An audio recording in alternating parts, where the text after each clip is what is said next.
দেশের মেয়ে, দিনের পর দিন, মাসের পর মাস মহাকাশযানের ছোট্ট গণ্ডিতেই তাঁর পৃথিবী।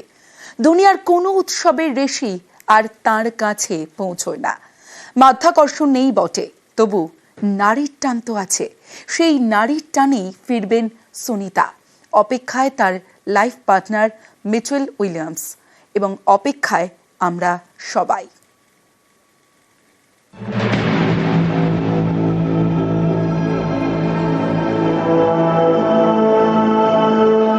গুজরাতের ঝুলাসান থেকে মেডিকেল ইন্টার্নশিপ করতে আমেরিকা গিয়েছিলেন দীপক পান্ডিয়া।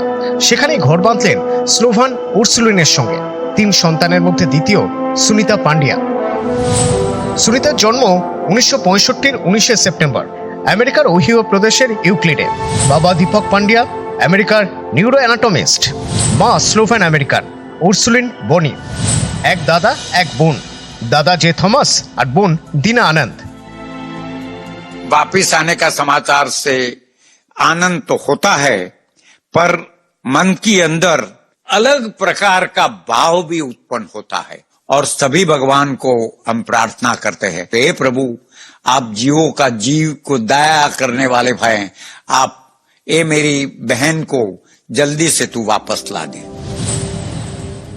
বিয়ে করেছেন মিচেল জে উইলিয়ামসকে।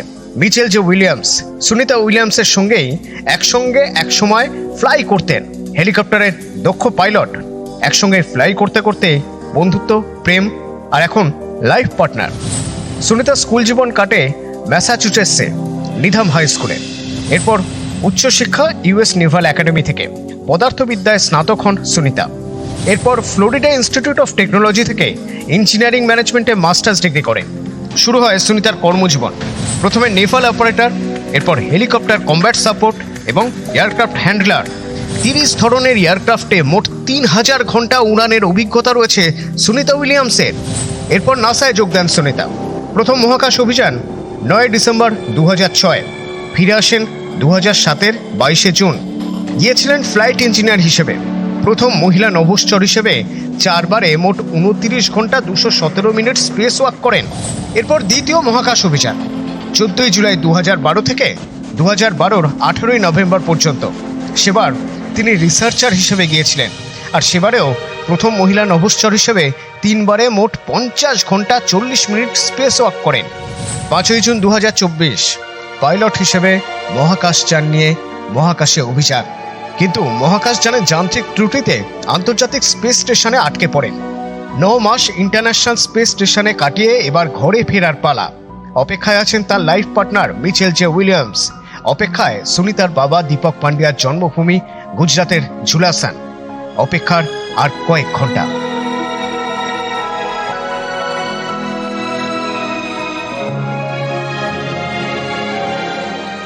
নিউজ 18 বাংলা।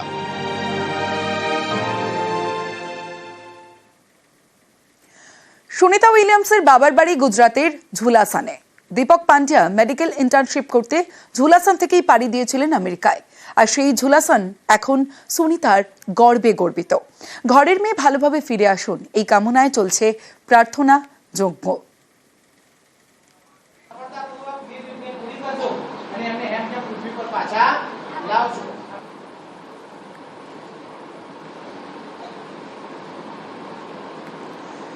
সুনিতাদের ফিরে আসার দিকে নজর রয়েছে ইসরোরও।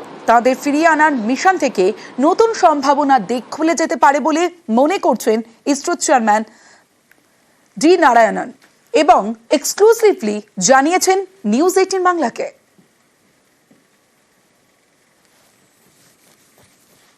And it is really a grand event in the sense, yes, there are so many astronauts so far as come down, but then here there is a case. There were issues and she could not come, and she went for a very short time program, but then it has taken a lot of time. And it is again, our heart is, even though we are all here, we are all with her, emotionally attached with her, and the entire country is looking for her safe return. And I only wish and pray that every operation so far so good. This area I am quite confident. The systems are in place and she will be flashing down very safely. More astronauts come back, simply they are not allowed to go home. they are taken and health check, everything is done, and then they are gradually brought back to the environment. Then they are, so this is a routine thing, and that's what they have to do, and I am sure they will be doing them. And one more thing is, we are also learning. We are going to have our Gaganyaan program, where we are also going to send our Gaganyatris. Right now, they are undergoing training, and we are going to send, and we are all in the same game. জ্যোতির পদার্থবিদ সন্দীপ চক্রবর্তী এই মুহূর্তে আমার সঙ্গে রয়েছে। News 18 বাংলায় আপনাকে স্বাগত। আমি আপনার কাছে একটা বিষয় জানতে চাইব, আর মাত্র কয়েক ঘন্টার অপেক্ষা, তারপরেই পৃথিবীতে ফিরছেন সুনিতারা। আর এই ক্ষেত্রে এই যে সমুদ্রে অবতরণ করানো হচ্ছে, কেন?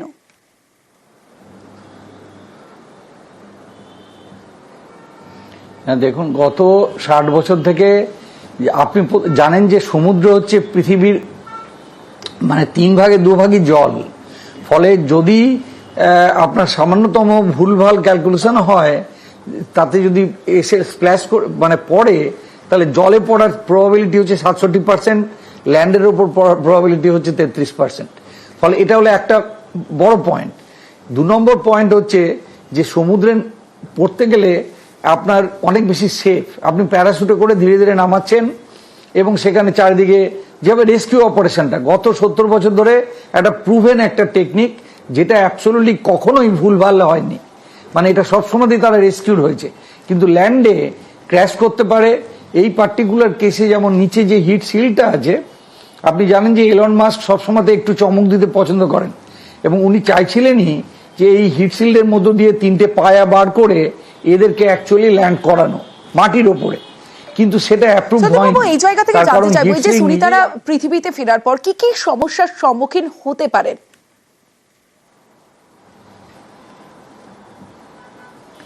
সমস্যা তো প্রচুর হবে, কেননা একটা মানুষকে আমরা এখানে যেভাবে সৃষ্টি হয়েছি, পৃথিবীতে যেভাবে আমাদের ইভলিউশন হয়েছে, সেটা পৃথিবীর গ্র্যাভিটিকে কাজে লাগিয়ে আমাদের এই যে লিমিটেড উচ্চতা, 1 মিটার মতো উচ্চতা, 1 ফুট মতো ডিস্টেন্স বিটুইন এই যে হার্ট, হৃদয় এবং ব্রেন, এই যে 1 ফুট মতো ডিস্টেন্স, যেখানে হৃদয়টাকে আমাদের হার্টকে পাম্প করে ব্লাডটাকে গ্র্যাভিটির এগেনস্টে ঠেলতে হচ্ছে, কিংবা এই যে আমাদের বোন স্ট্রাকচারটা, যে হাড় কশেরুকা এগুলো আছে, সব পৃথিবীর গ্র্যাভিটিকে ধরে নিয়ে, মানে পুরো ইভলিউশনটা পৃথিবীকে ধরেই।